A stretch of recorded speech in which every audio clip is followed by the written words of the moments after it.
ሰላም ሰላም ውድ ቻናላችን ቤተሰቦች እንደምን አላችሁ? ዛሬ በዝውውር መረጃዎቻችን አዳዲስ መረጃዎች አሉ። ሂር ዊ ጎም የተባለ መረጃ አለ። እነዚህን ይዘን ቀርበናል።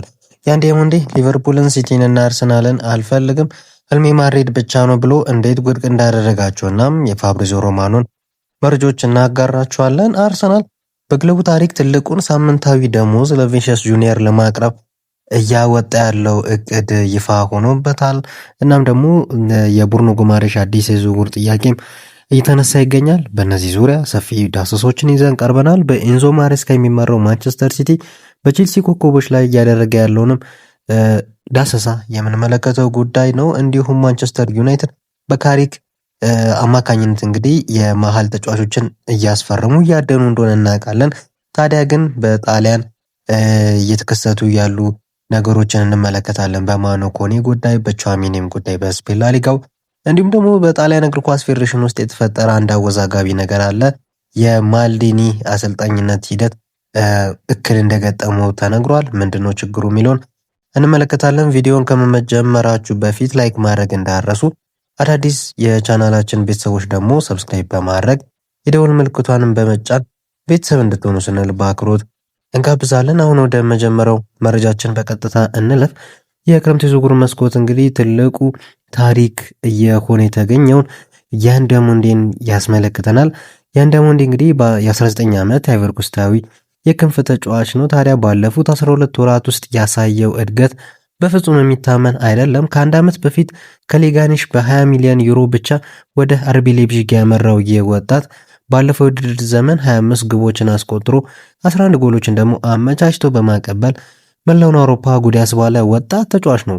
በዚህ ምክንያት የእንግሊዙ ታላላቅ ክለቦች ማለትም ሊቨርፑል፣ ሲቲ እና አርሰናል ተጫዋቹን ለማስፈረም ከፍተኛ ውድድር ውስጥ ገብተው ነበረ። ሊቨርፑል ሳላን ለመተካት የመጀመሪያ አማራጭ አድርጎት የነበረ ሲሆን አርሰናልና ዩናይትድም ጥረትም እንዳደረጉ ተመልክተናል። ነገር ግን ታዋቂው የዝውውር ጋዜጠኛ ፋብሪዞ እንዳረጋገጠው ዲያሞንዴ ለእነዚህ ሁሉ የእንግሊዝ ሀያላን ክለቦች የሰጠው መልስ አጭርና ግልጽ ነበር። አይ አመሰግናለሁ፣ እኔ የምፈልገው ማድሪድን ብቻ ነው ሲል ነው የተናገረው። የዲያሞንዴ ያለፈው የውድድር ዘመን ቁጥራዊ መረጃዎችን ስንመለከት 25 ጎል አስቆጥሮ 11 አሲስት አድርጓል። ታዲያ እነዚህን ቁጥራዊ መረጃዎች ቁጥራዊ ስኬቶችን ያስመዘገበ ተጫዋች ምን ያክል ዋጋ ቀረበለት ሲባል 100 ሚሊዮን ዩሮ ሲደመር 20 ሚሊዮን ዩሮ የቦነስ ክፍያ በአንድ ላይ የ120 ሚሊዮን ዩሮ ክፍያ እንደቀረበ ፋብሪዞ ሮማኖ ዘግቦታል። ግን ደግሞ ዴቪድ ኦርንስቴይን የዘገበው ዘገባ አለ። እኔ ከፋብሪዞ ሮማኖ ይልቅ ከፋብሪዞ ሮማኖ በተሻለ መልኩ የዝውውር መረጃዎችን በእርግጠኝነት የሚያወጣው ዘጋቢ ቢኖር ዴቪድ ኦርንስቴይን ነው። ታዲያ እንደሱ ዘገባ ከሆነ ሌይፕዚግ መጀመሪያ የቀረበለትን የ100 ሚሊዮን ቋሚና የ120 ሚሊዮን ዩሮ አጠቃላይ ፓኬጅ ውድቅ አድርጎ የነበረ ቢሆንም በአሁኑ ሰዓት ሁለቱ ክለቦች ከ100 ሚሊዮን ዩሮ በላይ በሆነ ዋጋ ሙሉ በሙሉ ስምምነት ላይ ደርሰዋል ሲል ዘግቧል። ዲያሞንዴ በያዝነው ሳምንት ወደ ማድሪድ በማቅናት የ6 ዓመት ኮንትራት ይፈራረማል። ይህ ዝውውር ከተጠናቀቀ ወደ ማድሪድ ተመልሰው የመጡት የጆዜ ሞሪኖ 5ኛ የክረምቱ ፈራሚ ይሆናል። ፒኤስጂም የተጫዋቹን ውሳኔ ተከትሎ ከውድድሩ ውጪ መሆኑንም ማሳወቁን ተመልክተናል። አሁን ደግሞ ወደ ሰሜን ለንደኑ ክለብ አርሰናል እንለፍ። አርሰናል እንግዲህ የሻምፒዮንነት ፉክክሩን ለማስጠበቅ በዝውውር ገበያው ላይ እጅግ በጣም ጥሩ የሚባል እንቅስቃሴን እያደረገ ይገኛል። መድፈኞቹ በመጀመሪያው አማራጭ ከያዙት የኒውካስትል ዩናይትዱ አማካይ ቡርኖ ጉማሬሽ ነው።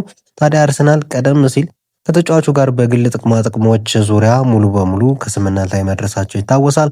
ኒውካስትል የመጀመሪያውን የ70 ሚሊዮን ፓውንድ ጥያቄ ውድቅ ማድረጉን ተከትሎ አርሰናል አሁን አዲስና የተሻሻለ ሂሳብ ለማቅረብ መዘጋጀቱን ተመልክተን ነበረ።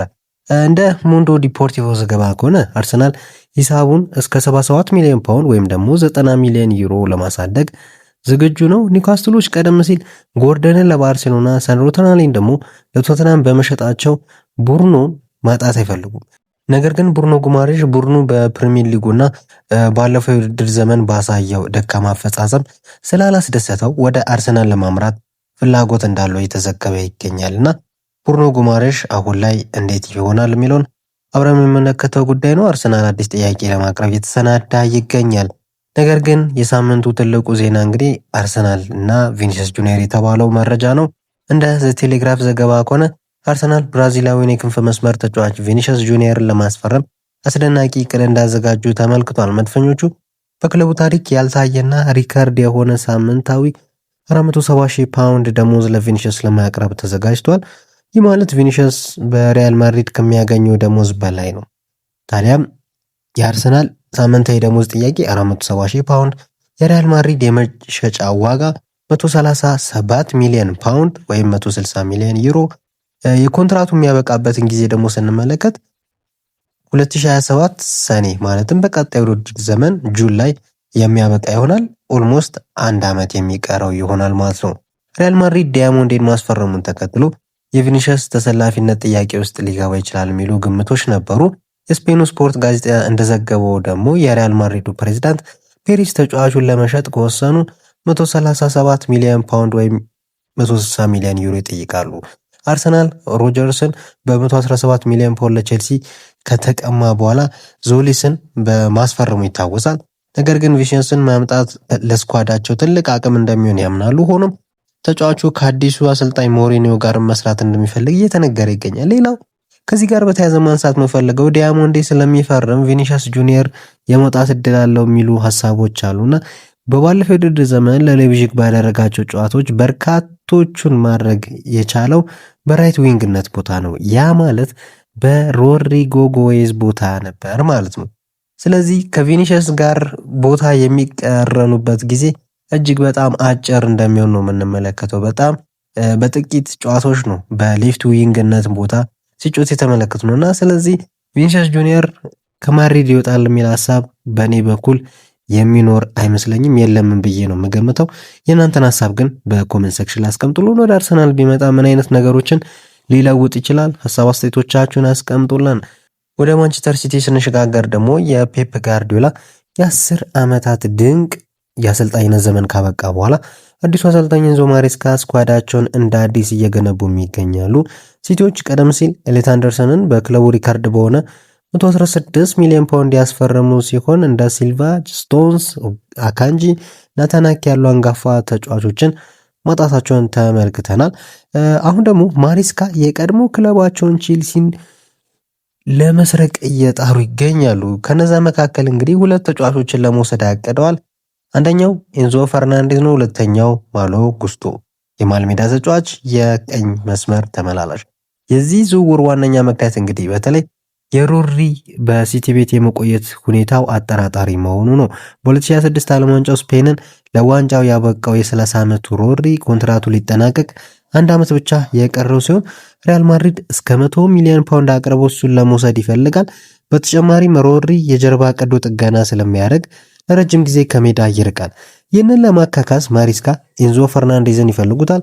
ቼልሲዎች ለኤንዞ 120 ሚሊዮን ፓውንድ የጠየቁ ሲሆን ሲቲዎች ግን ሂሳቡን ከ100 ሚሊዮን ፓውንዶች በታች ለማውረድም የሚደራደሩ ይሆናል። በሌላ በኩል ማሬስካ ተፈጥሯዊ የቀኝ መስመር ተከላካይ ለማግኘት ማሎ ጉስቶን ለማስፈረም ይፈልጋሉ። ቼልሲዎች ግን ተጫዋቹን በቀላሉ የመሸጥ ፍላጎት እንደሌላቸው ተነስቷል። ከዚህ በተጨማሪም ሲቲና ሊቨርፑል የቼልሲውን የክንፍ ተጫዋች ፔድሮ ኔቶን ለማስፈረም እያጠኑበት ይገኛሉ። ቼልሲ ሮጀርስን በ117 ሚሊዮን ፓውንድ በመግዛቱ ምክንያት የፋይናንስ ሚዛኑን ለማጠበቅ ኔቶን በ80 ሚሊዮን ዩሮ ለመሸጥ ፈቃደኛ ይሆናሉ ተብሎ እየተነሳ ነው። ሊቨርፑል በበኩሉ ዲያሞንዴን ካጣ በኋላ አማራጮችን እያየ ሲሆን ዋነኛ ኢላማው ግን የፒኤስጂው ባርኮላ እንደሆነ ተዘግቧል። ባርኮላ ከፒኤስጂ ጋር ኮንትራት ላለማደስና ወደ ሊቨርፑል ለመዞር ለክለቡ ማሳወቁ ተዘግቧል። ከሌሎች ክለቦች ይልቅ ከሌሎች ሊጎችም ይልቅ በፕሪሚየር ሊጉ የራሱን ስታይል የራሱን የጨዋታ ሂደት መፈተን እንደሚፈልግ የተጫዋች እየገለጸ ይገኛል። ስለዚህ ከፒኤስጂ ጋር ውል ላለመፈራረም እየተቃረነ ይገኛል። ሊቨርፑል በቻሉት ፍጥነት የሂሳብ የዝውውር ኦፈራቸውን ማቅረብ መቻል አለባቸው። ያ ካልሆነ ግን ሜቢ የተጫዋቹም ተስፋ እየመነመነ ሄዶ በዛው በፒኤስጂ ቤት ሊቆይበት የሚችልበት እድል እንዳለም እንመለከታለን። አሁን ደግሞ ወደ ዩናይትድ እና ሌሎች አጫጭር ዜናዎችን እንለፍ። እንግዲህ በካሪክ ስር የሚተዳደረው ዩናይትድ መሃል ሜዳው ላይ አሁንም ችግር እንዳለበት እናውቃለን። ታዲያ አንድ ተጫዋች ለማስፈረም እያደኑ እንደሆነ ተመለከትን እንገኛለን። ከነዛ መካከል ካርሎስ ባሌባ አንደኛው ነው። ብራይተን ባለፈው ዓመት ይጠይቅ የነበረው 100 ሚሊዮን ፓውንድ አሁን ወደ 70 ሚሊዮን ፓውንድ ዝቅ ማድረጉን ተመልክተናል። ተጫዋቹ ወደ ማንቸስተር ዩናይትድ ለማምራት እጅግ በጣም ፍላጎት እንዳለው ፋብሪዞ ሮማኖ ያረጋገጠው ጉዳይ ነው። ሌላኛው ማኑ ኮኔ ነው። ዩናይትዶች በ50 ሚሊዮን ፓውንድ የሚገኘውን የሮማውን ኮኔን በሁለተኝነት አማራጭ እንደያዙት ተዘግቧል። በሌላ በኩል ከማንቸስተር ዩናይትድ ጋር እየተያዘ የሚገኘው የሪያል ማድሪዱ ቹዋሜኒ ነው። ያው ሮድሪ ወደ ማድሪድ የሚያመራበት እድል ከተፈጠረ ከ70% በላይ ወደ ዩናይትድ የማምራት እድሉ ከ70% በላይ ከማድሪድ የመውጣት እድሉ በጣም ከፍተኛ እንደሆነ እንመለከታለን። ሌላው ከማንቸስተር ዩናይትድ ከተለያየ በኋላ ያለ ክለብ የሚገኘው ጄደን ሳንቾ የኳታሩ ክለብ አልራያን ጥያቄ አቅርቦለት ወደ ኳታር ሊያመራ እንደሚችል ተዘግቧል። በመጨረሻም በጣሊያን እግር ኳስ ፌዴሬሽን ውስጥ ትልቅ ምስቅልቅል ተፈጥሯል። ስፖርቲንግ ዳይሬክተር ሆኖ ከተሾመ ገና 16 ቀናትን ያስቆጠረው ማልዲኒ ስራዬን እለቃለሁ በማለት ፌዴሬሽኑን አስፈራርቷል። ምክንያቱም ደግሞ ፌዴሬሽኑ አንድሪያ ፒርሎን የአሰልጣኝነት ሹመት ካላጸደቀ ነው። የጣሊያን ፖለቲከኞች ፒርሎ ከሩሲያ ተቋማት ጋር ግንኙነት አለው በሚል አሰልጣኝ ሆኖ እንዳይሾም በፌዴሬሽኑ ላይ ትልቅ ጫና እያሳደሩ የሚገኙ ይሆናል። ታዲያ የትኛው ክርክር የትኛው ጎራ አሸንፎ ምን አይነት ሁኔታዎች እንመለከታለን? አብረን በቻናላችንም ስር የምንነጋገረው ጉዳይ ይሆናል። እንግዲህ ውድ የቻናላችን ቤተሰቦች ለዛሬ ነበሩን የዝውውር መረጃዎቻችን እነዚህን ይመስል ነበረ። በመረጃዎቹ ላይ ያላችሁን ማንኛውንም ሀሳብ አስተያየት ኮሜንት ሴክሽን ላይ አስቀምጡልን። ለቻናላችን አዲስ ከሆናችሁ ሰብስክራይብ እና ቪዲዮን ደግሞ ላይክ እያደረጋችሁ ቤተሰብ እንድትሆኑ ስለ በአክብሮት እንጋብዛለን። በቀጣይ መረጃዎቻችን እስከምንገናኝ ድረስ ሰላም።